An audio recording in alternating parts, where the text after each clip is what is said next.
Hey, I'm Aria Johnson, your not-so-average 18-year-old senior from the suburbs of Chicago. Sure, I've got the grades 4.0 GPA, but what really sets me apart? My determination to get into Northwestern and study journalism. It's been my dream for as long as I can remember. Aria, have you finished that college essay yet? My mom, Linda, called from the kitchen one night.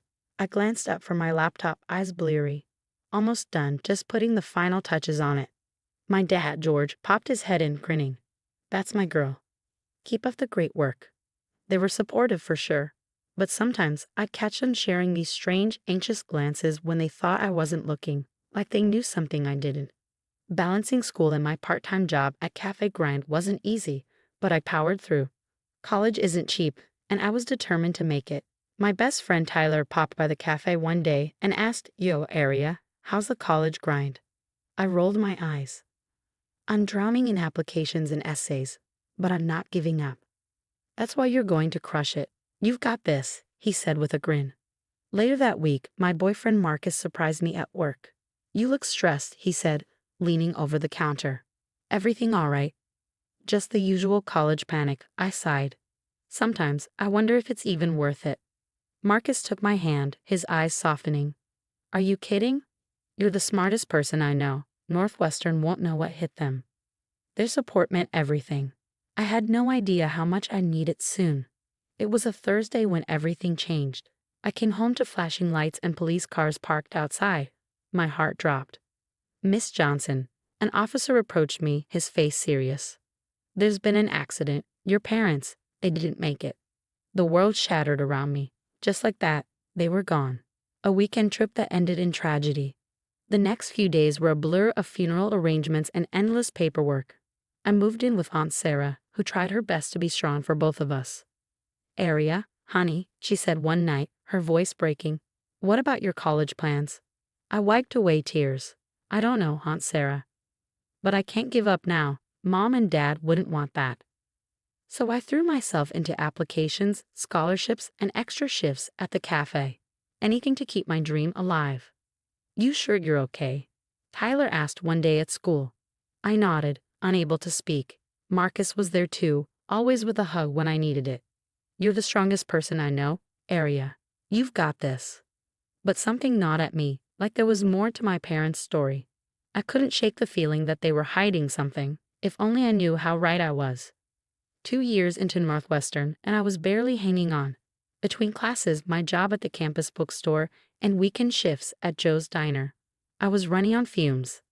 Aria, you look like death warmed over, my roommate Zoe said one morning as I chugged my third cup of coffee. Thanks, I muttered. Just what every girl wants to hear. Kevin, my study buddy from journalism ethics, chimed in. You're going to burn out, Aria. Take a break. But I couldn't. Every time I thought about slowing down, I remembered my parents. They'd never see me graduate, and that kept me going, even when I was dead on my feet. Then came that night at Joe's. It was slow, just me and Eddie, the night cook. I was wiping down tables when the bell above the door jingled. Welcome to Joe's, I said automatically, turning around, and froze. Standing there, as if they hadn't been dead for years or my parents. I blinked, sure I was hallucinating. But no, it was them. Older, dressed differently, but unmistakably George and Linda Johnson.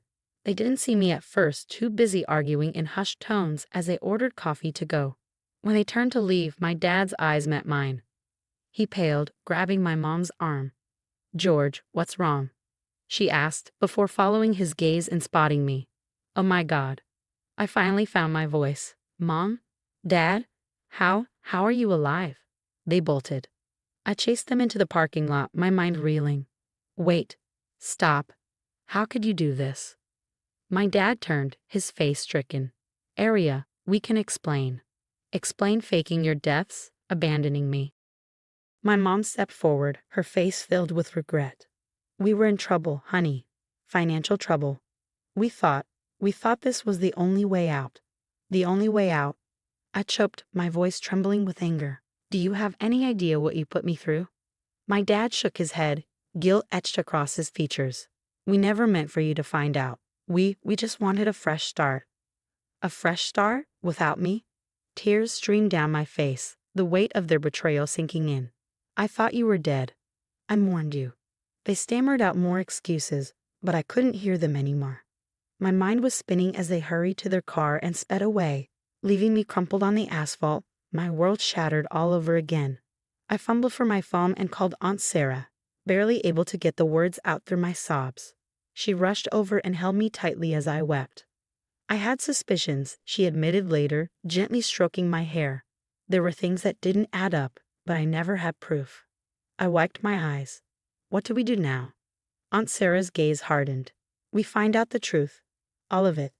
That's how we ended up hiring Jack, a no-nonsense private investigator with a reputation for uncovering even the deepest secrets.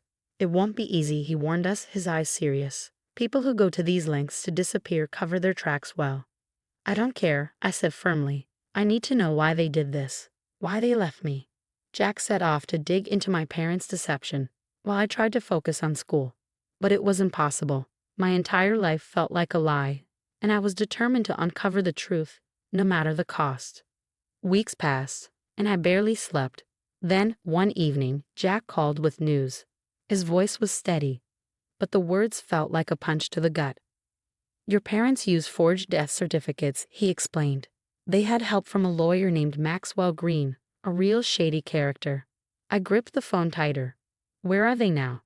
"They've been living in Evanston under the names Brian and Helen Carter," Jack continued. "Working odd jobs, keeping a low profile. They've been close this whole time." My stomach churned at the revelation. They'd been right under my nose. Aunt Sarah squeezed my hand. "Do you want to confront them?" I nodded, my throat tight. "I need answers." We arranged to meet at a park, neutral ground. When I saw them approach, nervous and older than I remembered, a flood of emotions hit me like a tidal wave. "Aria, sweetheart," my mom began. "Don't," I cut her off, my voice cold. "Just tell me why." My dad let out a heavy sigh. "We were in debt. Bad investments, credit cards. We felt trapped." "So you abandoned your daughter." Aunt Sarah's voice was ice. Mom's eyes filled with tears. "We thought you'd be better off without us dragging you down. We never wanted to hurt you." "Better off?" I couldn't believe what I was hearing. "I was alone. I thought you were dead." "We're so sorry," my dad pleaded. "We know we can never make it right, but please, can you forgive us?" I stared at them, struggling to reconcile the people standing before me with the parents I had loved and lost. But they weren't the same. They were strangers now, wearing my parents' faces. "No," I whispered, my voice shaking. "I can't." As Aunt Sarah and I walked away, leaving them calling after us, I felt hollow. Like the last remnants of my past had crumbled into dust. The next few weeks were a blur. My grades plummeted. I couldn't focus, couldn't sleep. Everything felt meaningless. "Aria, is everything all right?" Dr. Patel, my academic advisor, asked during our meeting. The concern on her face was enough to break me. I broke down, telling her everything. She listened, her eyes filled with compassion. "I'm so sorry you're going through this," she said gently. "Let's work out a plan to get you back on track, okay?" With her help, I got extensions on my assignments and set up a study schedule. It wasn't easy, but it gave me something to focus on, something to keep me grounded as the rest of my life spiraled. My friends rallied around me too. Zoe and Kevin practically moved into our dorm, armed with junk food, bad movies, and endless support. They made me laugh, even when I felt like I never would again. I wasn't okay yet, but at least I wasn't alone. And for now, that was enough. "We've got your back, Aria," Zoe said one night as we huddled on my bed, her arm wrapped around my shoulder. "Whatever you need," Kevin added, nodding. "We're not going anywhere." Unlike some people I could mention, I managed a weak laugh. It felt good to know I wasn't alone, despite everything. Then my phone rang. It was Jack. "Aria, I found something else," he said, his voice grim. "Your parents, they've been involved in serious financial crimes. Tax evasion, insurance fraud." My heart sank. How bad are we talking? Bad enough for jail time if the authorities find out. I sat there in stunned silence. The weight of the revelation pressed down on me, the anger, the betrayal. Then a thought surfaced. What if someone tipped off the authorities? Anonymously? Jack paused. "That would definitely set things in motion. Are you sure that's what you want?"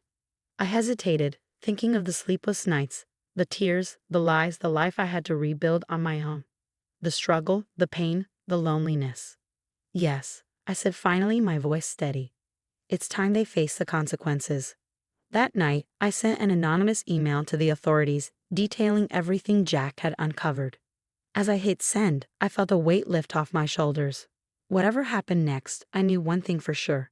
I was done being a victim of my parents' choices. It was time to take control of my own life. As graduation day approached, I poured myself into my work. Between classes and my internship at the Chicago Tribune, I barely had time to breathe, let alone think about my parents. "Aria, these articles are fantastic," my editor Jim said one afternoon. "Have you thought about staying on after graduation?" I blinked in surprise. "Are you offering me a job?" Jim grinned. "Entry level. But yes, you've got real talent, kid." I left the office that day feeling like I was walking on air. Finally, something was going right. Graduation day dawned bright and clear. As I donned my cap and gown, I felt a mixture of pride and disbelief. I'd made it, despite everything. "You ready for this, valedictorian?" Zoe asked, adjusting my tassel with a grin. I took a deep breath. As ready as I'll ever be. As I waited to give my speech, I scanned the crowd. Aunt Sarah was there, beaming. So were Kevin and my other friends. But then my heart stopped. In the back row, I saw them, my parents. Before I could process their presence, there was a commotion. Two men in suits approached them, flashing badges. "George and Linda Johnson," one said. "You're under arrest for tax evasion and insurance fraud." I watched, stunned, as my parents were led away in handcuffs, protesting loudly. "Aria Johnson," the dean called. It was time for my speech. I approached the podium, my hands shaking slightly. "Fellow graduates, honored guests," I began, my voice steadying. "Today we celebrate not just our academic achievements, but our perseverance in the face of adversity." As I spoke about integrity and resilience, I felt the weight lifting off my shoulders. I was no longer defined by my parents' actions. I was my own person, forging my own path. After the ceremony, Aunt Sarah hugged me tightly. "I'm so proud of you, sweetie." In the weeks that followed, the full extent of my parents' crimes came to light. They were facing significant jail time and hefty fines. Maxwell Green, their shady lawyer, was disbarred.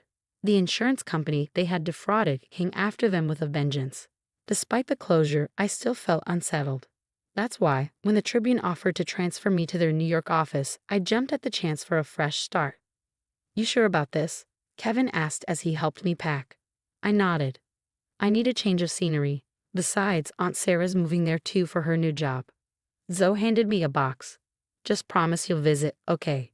New York was a whirlwind, new job, new apartment, new therapist to help me process everything. Slowly but surely, I started to heal.